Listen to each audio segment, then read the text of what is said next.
the samurai who fought alone for 29 years. What if World War II never ended for you? Imagine fighting a war alone in a dense jungle for nearly 30 years after it was officially over. Sounds like a movie plot, right? But for one Japanese soldier, Second Lieutenant Hiro Onoda, this was reality.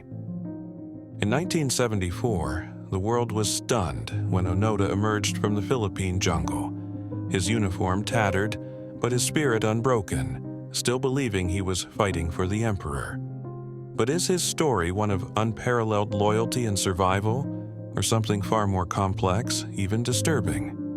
Today, we unravel the incredible, controversial, and ultimately tragic story of Hiro Onoda.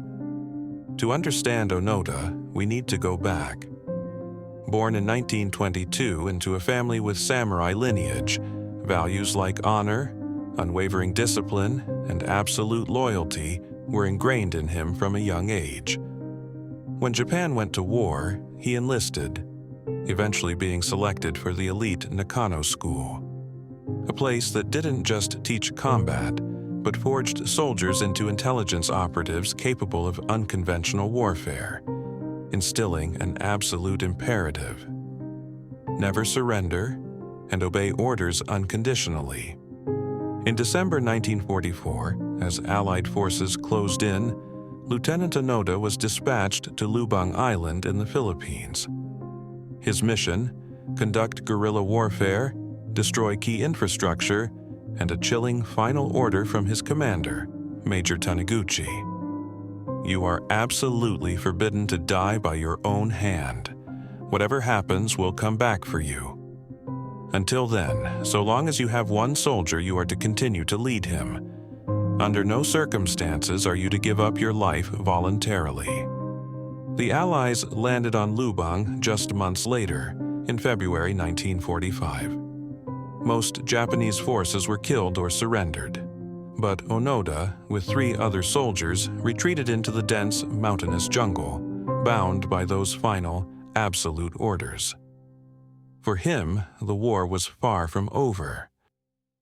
For the next 29 years, the jungle was his battlefield, his home, his prison. Their survival was a testament to ingenuity and brutal adaptation, living off coconuts, bananas, hunted animals, and, controversially, raiding local farms for rice and livestock. Onoda meticulously maintained his rifle, which was still functional at his surrender, along with 500 rounds of ammunition. But the physical toll was matched by the psychological. Isolation, uncertainty, the constant stress. His small band dwindled. Private Akatsu surrendered in 1950. Corporal Shimada was killed in a shootout in 1954. For another 18 years, Onoda continued with just one companion, Private First Class Kozuka. Then, in 1972, Kozuka too was killed in a skirmish with local police while they were burning rice harvests, an act they intended as a signal to Japanese forces they believed were still fighting. Hiro Onoda was now completely alone. You might be asking, didn't anyone try to tell him the war was over? They did. Many times. Leaflets were dropped, news reports, even letters and photos from his own family. But his Nakano training had deeply ingrained a distrust of enemy propaganda. Every attempt was dismissed as a clever enemy ruse. The sound of jet aircraft during the Korean War? Misinterpreted as a Japanese counteroffensive. As Onoda himself later said, they had developed so many fixed ideas that we were unable to understand anything that did not conform with them. But there's a darker side to this story of endurance. For the inhabitants of Lubang Island, Onoda and his men weren't just soldiers fighting a forgotten war. They were a source of terror, sometimes called the Devil of the Mountains. Over the decades, it's estimated they killed around 30 islanders and injured about 100 more, many of them unarmed civilians, farmers, or fishermen. Documentary filmmaker Mia Stewart, whose great-uncle was killed by Onoda, has documented harrowing accounts from victims' families, stories of brutal attacks, hacking, and deliberate targeting. The constant looting also led to severe economic hardship for the islanders. In his own autobiography, No Surrender, My 30-Year War, Onoda largely framed his actions as legitimate acts of war, omitting detailed admissions of civilian deaths. This raises a crucial question. Was this a soldier dutifully following orders or something else? The world finally reached Hiro Onoda in February 1974, not through a military operation, but through a young, unconventional Japanese adventurer named Norio Suzuki.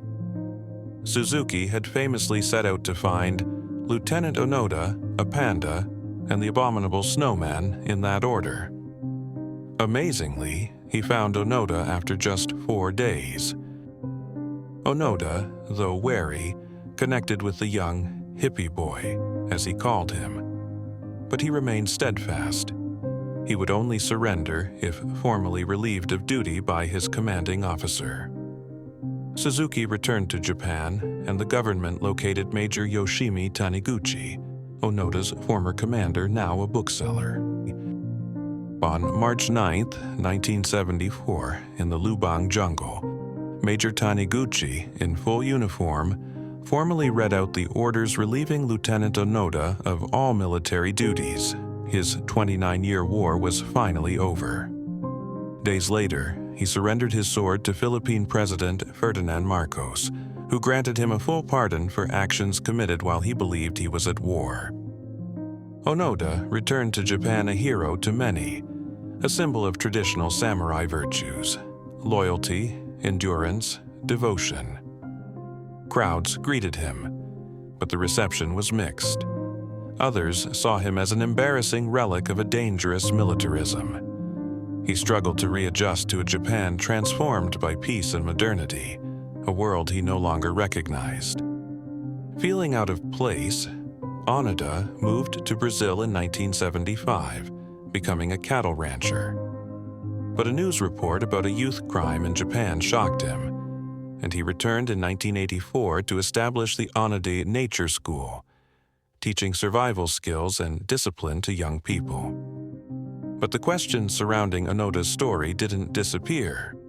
His ghostwriter for No Surrender, Suda Shin, later published a scathing account, Imaginary Hero. Suda claimed Onoda knew the war was over long before 1974 and, most disturbingly, alleged that Onoda enjoyed killing Filipino civilians, even bragging about it. These are explosive allegations that paint a vastly different picture from the honorable, lost soldier. So, who was Hiro Onoda? A paragon of loyalty, a tragic victim of indoctrination and isolation, or, as some allege, a man who knowingly continued a private war, responsible for numerous deaths. The truth is likely complex, shrouded by time, trauma, and conflicting narratives.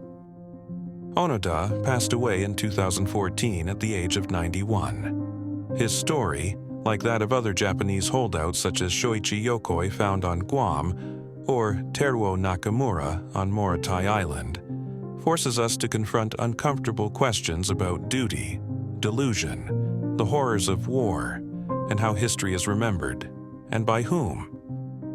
Was Onoda the last samurai, or a cautionary tale? His legacy is still debated, a mirror reflecting our own views on war, loyalty, and the immense cost of conflict, not just for the soldiers but for everyone caught in its wake. What do you think? Let me know your thoughts in the comments below.